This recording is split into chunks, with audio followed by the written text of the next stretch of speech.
Assalamualaikum warahmatullahi wabarakatuh. Perkenalkan, nama saya Najmara Laila. Saya dari kelas HKIC dan NIM 1119091. Saya dari Fakultas Hukum Keluarga Islam IAIN Pekalongan. Di sini saya akan membuat video untuk memenuhi ulangan akhir semester Ilmu Tasawuf dengan dosen mengampu Ibu Uswatun Hasanah dengan tema Edukasi Tasawuf dalam menghadapi pandemi COVID-19 ini.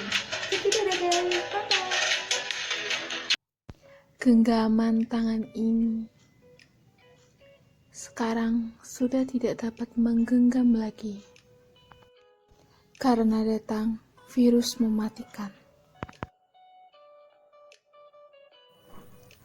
Wabah penyakit COVID-19 atau biasa disebut dengan virus corona di Indonesia terus bertambah setiap harinya.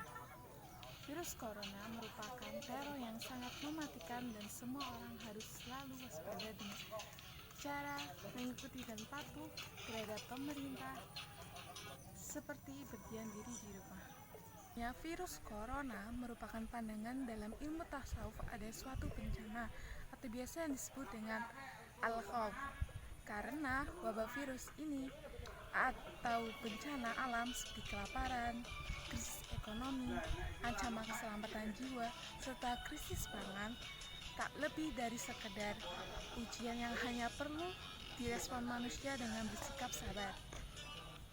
Kesabaran mengajari manusia ketekunan dalam bekerja serta mengarahkan kemampuan untuk merealisasikan tujuan-tujuan amalia dan ilmiahnya. Kesabaran menuntut ketabahan dalam menghadapi sesuatu yang sulit, berat, dan pahit yang harus diterima dan dihadapi dengan penuh tanggung jawab.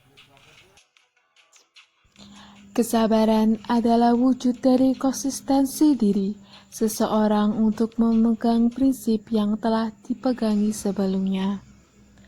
Atas dasar itu, maka Al-Quran mengajak kaum muslimin agar berhias diri dengan kesabaran. Sebab kesabaran mempunyai faedah yang sangat besar dalam membina jiwa, memantapkan kepribadian, meningkatkan kekuatan manusia dalam menahan penderitaan, memperbaharui kekuatan manusia dalam menghadapi berbagai problem hidup, beban hidup, musibah, dan bencana, serta menggerakkan kesanggupannya untuk terus-menerus menegakkan agama Allah Subhanahu wa Ta'ala. Dengan adanya kesabaran dalam menghadapi bencana pandemi ini, tentu tanpa mengesampingkan ikhtiar dan doa. Kita hadapi coronavirus ini dengan ikhtiar, doa, dan murobaah cinta kepada Allah Subhanahu wa Ta'ala dan Nabi Muhammad SAW.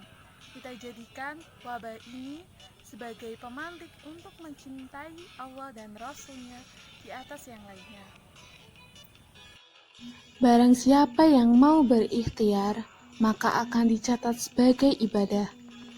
Jika kita berikhtiar berhasil, maka setidaknya kita akan mendapatkan dua keuntungan, yaitu mendapatkan pahala dan manfaat dari apa yang telah diusahakan. Protokol kesehatan dalam pandangan ilmu tasawuf dalam pandemi ini adalah seperti dengan adanya pandemi ini, kita diharuskan untuk mensucikan diri secara lahiriah seperti berburu dan mencuci tangan untuk menghindari penyebaran virus tersebut. Sementara itu, tasawuf dalam tradisi sufi dikenal istilah uzlah atau mengasihkan diri dan halwat atau menyendiri, bertujuan untuk agar umat manusia selalu bertafakur kepada Allah. Oleh karena itu, di tengah wabah pandemi ini, maka uzlah dan halwat dapat dimaknai menjauhkan diri dari tempat-tempat keramaian, kerumunan yang dapat membahayakan nyawa sendiri. Karena di tengah keramaian itu terdapat sumber penyakit lahir maupun penyakit batin. Perilaku inilah yang saat ini dibutuhkan oleh masyarakat Indonesia. uzlah dan halwat dalam konteks ini dimaknai isolasi, social distancing, maupun diperlukan lockdown. Sementara itu, dalam perspektif tasawuf akhlaki, umat Islam harus tetap tenang dan patuh terhadap ulama dan pemerintah Indonesia.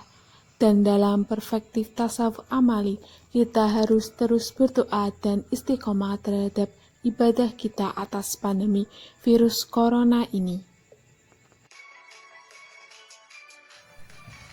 Karena tasawuf mengajarkan kita untuk mengolah jiwa serta menenangkan diri, tidak panik, tidak galau, serta cara lebih menekan diri kepada Allah Subhanahu wa Ta'ala.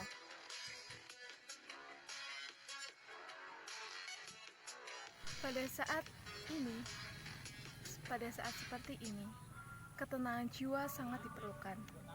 Karena dengan jiwa yang tenang, lebih efektif untuk meningkatkan daya tahan tubuh, lahir maupun batin untuk menangkal virus corona yang telah berada di Indonesia saat ini.